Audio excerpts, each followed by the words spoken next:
मोअज़्ज़िज़ हज़रात, आदाब, नमस्कार।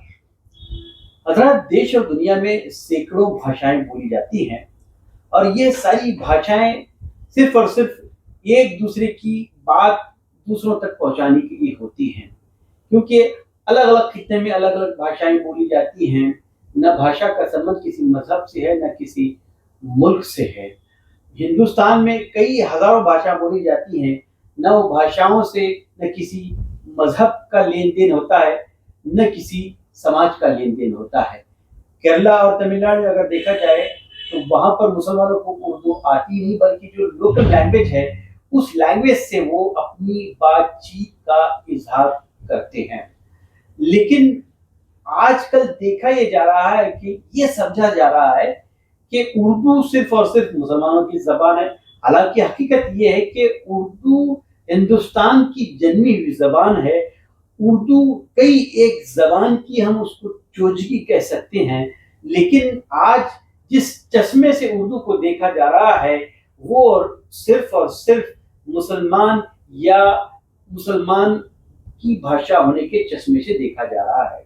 हालाँकि देश में जो अक्सर भाषा बोली जा रही है, ना वो पूरी तरह से हिंदी है, ना वो पूरी तरह से कोई रीजनल लैंग्वेज है, ना वो पूरी तरह से उर्दू है।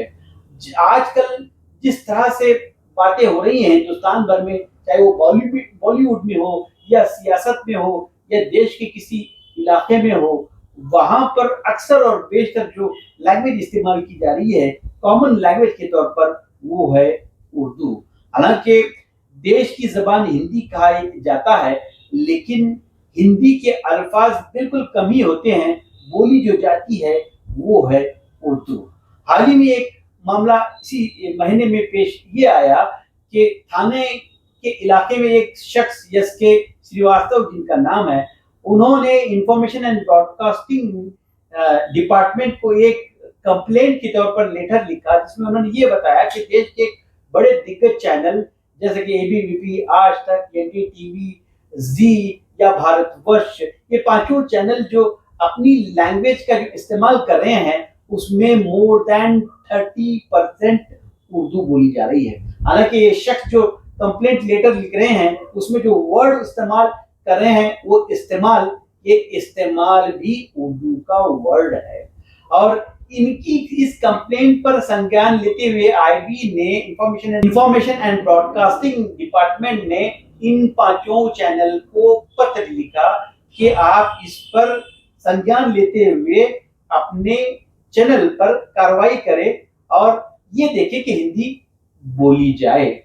खैर, ये जो हुकूमत है आज जो हिंदुस्तान में राज कर रही है, उनके जो तमाम लीडरान हैं, आज वो मीडिया में आकर जो भाषा बोलते हैं, उसमें देखा जाए तो 70-80% उर्दू, फारसी और अंग्रेजी के अल्फाज होते हैं। बमुश्किल 20% या 25% अल्फाज जो बोले जा रहे हैं, वो हिंदी के हैं। अगर हम पिछला प्राइम मिनिस्टर नरेंद्र मोदी जी का भाषण उठाकर देख लें, तो हमें ये पता चलता है कि 70 से 80% जो अल्फाज नरेंद्र मोदी जी ने बोले हैं, वो हैं उर्दू के अल्फाज। आज हम बॉलीवुड को ही देख लें, अगर वहां पर प्योरली हिंदी जबान का इस्तेमाल किया जाए, तो मुझे लगता है कि वो मजा मूवी देखने में नहीं आएगा जिस तरह की तवक्का अवाम करती है। आज जो बॉलीवुड में गाने चल रहे हैं, वो अक्सर और बेशतर 80% अल्फाज जो इस्तेमाल किए जा रहे हैं, वो उर्दू जबान के हैं। अगर इनको पत्र लिखना है तो बॉलीवुड को लिखिए, और कहिए कि आज से जो भी गाने लिखे जाएं बॉलीवुड में, वो हिंदी में लिखे जाएं, या जो डायलॉग्स डिलीवरी हो वो हिंदी में हो। ये मुमकिन नहीं है, वो मजा नहीं मिलेगा जो मजा उर्दू जबान में है, जो मजा उर्दू की चाशनी और मिठास में है। उर्दू जबान को धर्म से न तोलें, उर्दू जबान देश की जबान है। उर्दू जबान न मुसलमान की जबान है, न किसी समाज की जबान है। उर्दू जबान हिंदुस्तान की जबान है। उर्दू जबान इस भारतवर्ष की जबान है, जिसे हर कोई फर्द बोलता है। यूपी से लेकर तमिलनाडु तक हर कोई उर्दू जबान जानता है। बॉलीवुड उर्दू के बगैर بے جان سی ہے، اردو کو کسی سماج سے نہ جوڑیں، اردو سے پیار کرنے والے بن جائیں۔ اردو کی محبت صرف مسلمانوں کے دلوں میں نہیں بلکہ ہر سماج کے بسنے والے ہر فرد میں ہو۔ آپ نے مجھے سنا، بہت بہت شکریہ۔ آداب، نمسکار۔